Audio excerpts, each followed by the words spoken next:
Қытайда болған оқиға 1995 жылы 14 ноябрьде Пекин қаласында остановкада соңғы автобусты күтіп бір кәрі кісі мен жас бала отырады.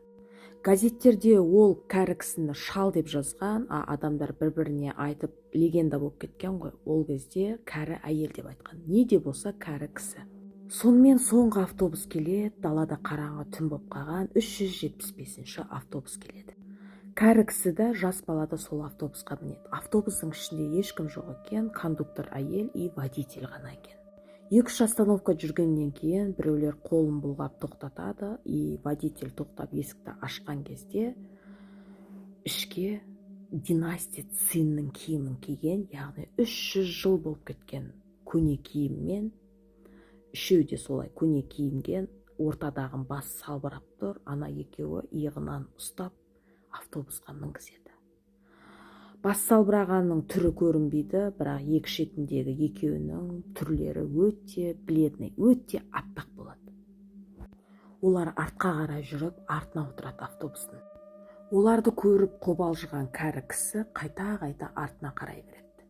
Оны байқаған кондуктор әйел: қобалжымаңыз, болашақ актерлар болар, бетіндегісі грим, үстіндегісі актерлық киім деп айтады.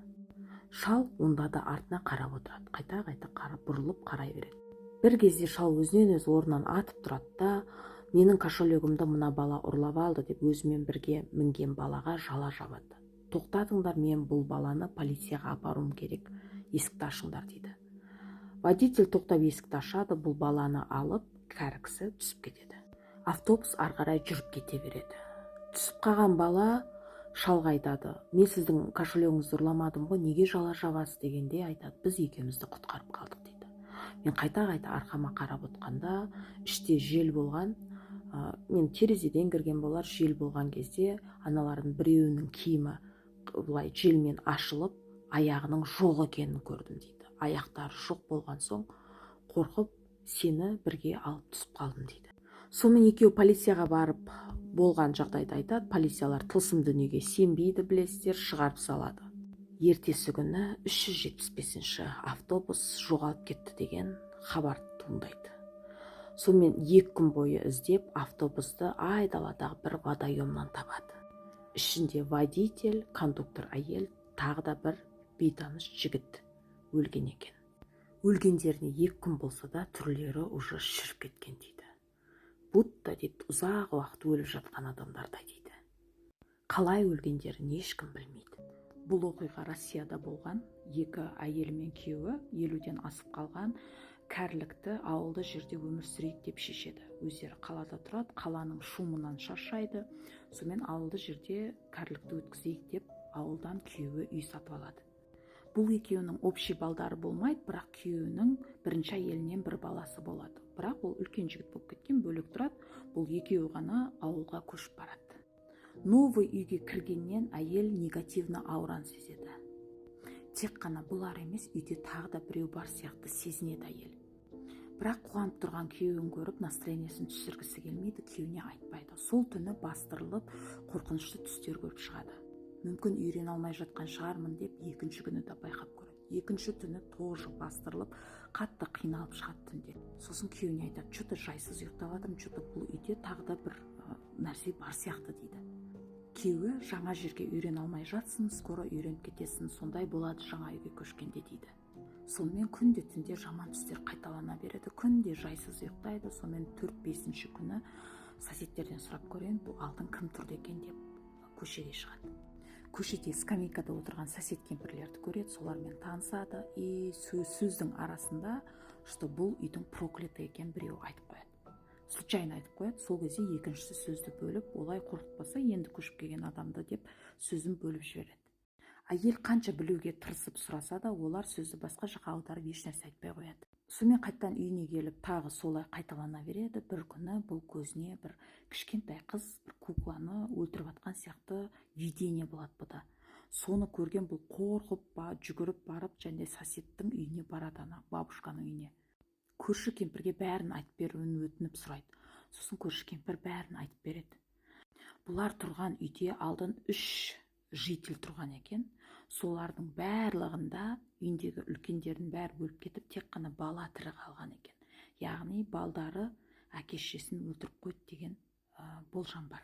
Біреуінде отравление болған, бірақ қыз тірі қалған, біреуінде мамасы суға батып өлген, сол жерде мына бассейнге басын батырып өлтірген баласы тірі қалған, тағы да сондай үшінші жағдай болған.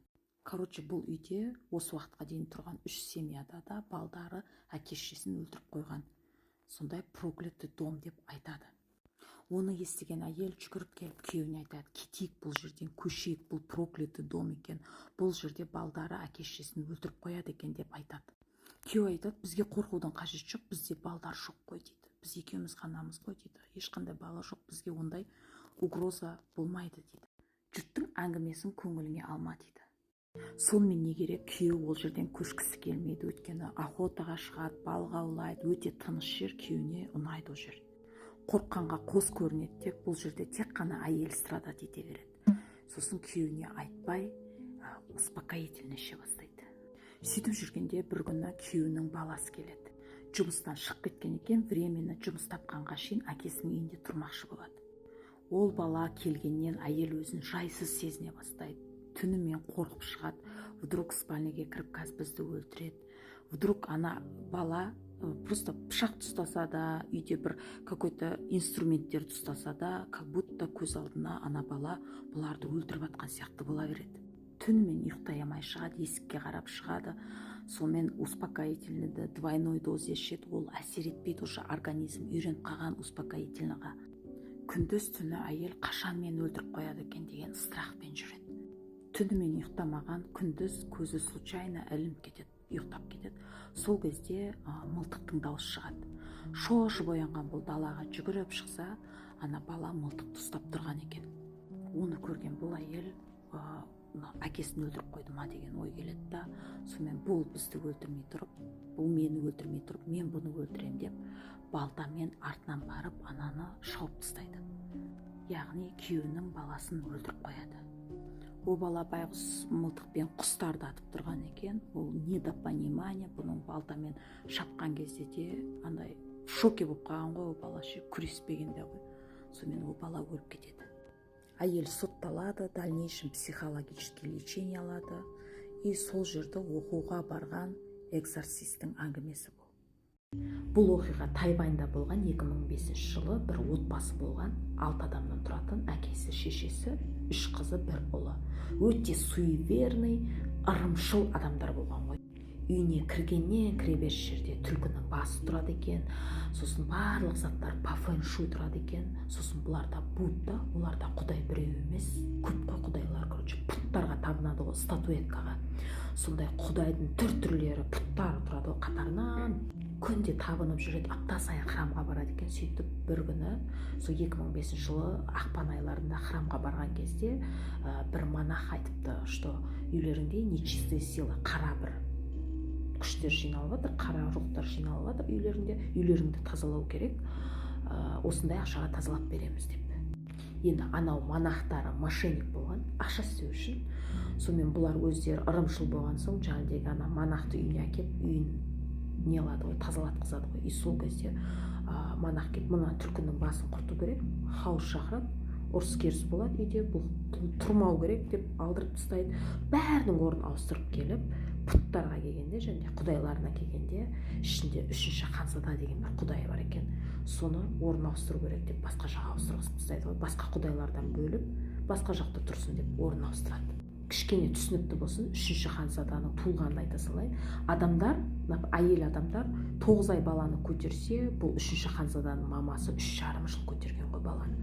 Сөйтіп, оның әкесі бір құбыжық туылайын деп жатыр деп қатты қорқып күткен. Туылған кезде қап-қара бір dumалақ бір нәрсе туылған ғой. Сөйтіп қылышымен алыстан бетіп түртіп ананы неған кезде жарылып кеткен ғой, және қара dumалақ. И ішінен шыққан бала сразу сөйлеп кеткен. Енді ана 3-ші Ханзаданың туылысының өзі бір дьяволский сияқты да, енді қап-қара dumалақтың ішінен шыққан деген сияқты.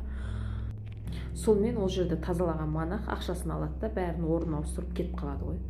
Содан кейін бір 3 күннен кейін ба, кішкентай 20 жасар қызы түсінде көреді. Түсінде 3-ші Ханзаданың рухы үлкен әпшесінің ішіне кіріп кеткен. оны мамасына айтады. Мамасы деген жүрегі жай таппай 4 сағаттық жердегі Тайбэйге, және астанасына Тайваньның жетіп барады ғой. Қызы сол жақта жұмыс істейді екен, үлкен қызы. Сонымен сенің ішіңе рух кіріп кетті, үйге қайту керексің, сен үйде болу керексің, біз шығаруымыз керек ол рухты деп үйіне әкеледі қызын. Үлкен қызы мамасымен бірге үйіне қайтады. Үйіне бір түн қонғаннан кейін ана қыз жынды бола бастайды ғой. Менің ішіме кіріп кетті, және үшінші ханзада мен шығарыңдар ол рухты деп жындана бастайды қыз. Үлкен қыздары жынды болып қалады. Түнімен ұйықтамайды, жылайды, күледі, айқайлайды, басын дуалға ұрады екен. Оны бүкіл көрші естиді екен. Күндіз сау болып жүреді екен. Сол сау болған кезде қыз, мен өзімді аш ұстаймын, аш ұстасам үшінші ханзаданың рухы менің денемді тастап кетеді. Енді жейтін энергия болмайды менде, сол үшін мені тастап кетеді деп өзін аш ұстайды екен. Күнімен аш, түнімен ұйықтамайды, түнімен үйіндегілердің бәрі және ритуалдар істеп қыздың денесіне благовония бар ғой, свеча түтеп тұратын, сондайды жағып басады екен. Ішіндегі рух шығып кетсін деп, соны басады екен. Денесін бәрі көгертіп тастаған қыздың.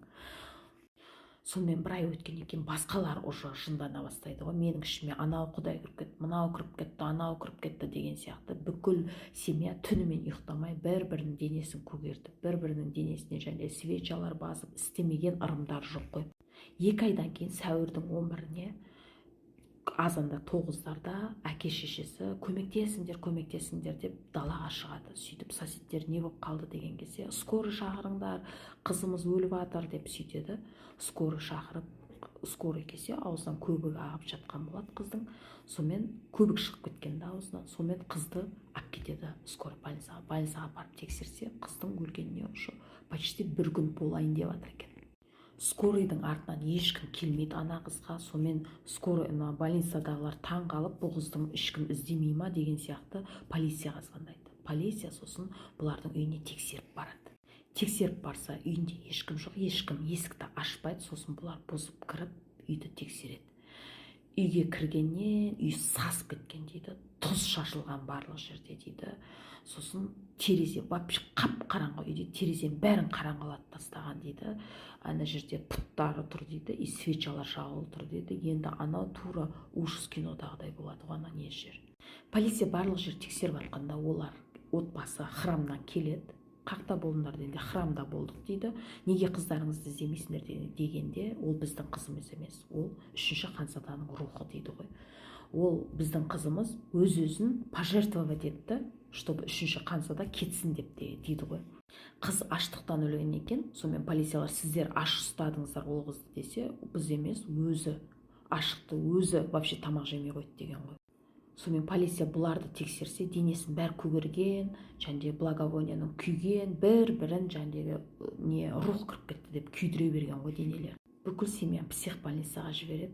Психбольница бұларды сау деп шығарып салған ғой. Шынымен сонда рух кірген ба, әлде бұлар жындылар ма? Қыздар өлген соң, бірақ нормальный өмір сүріп кеткен бұлар.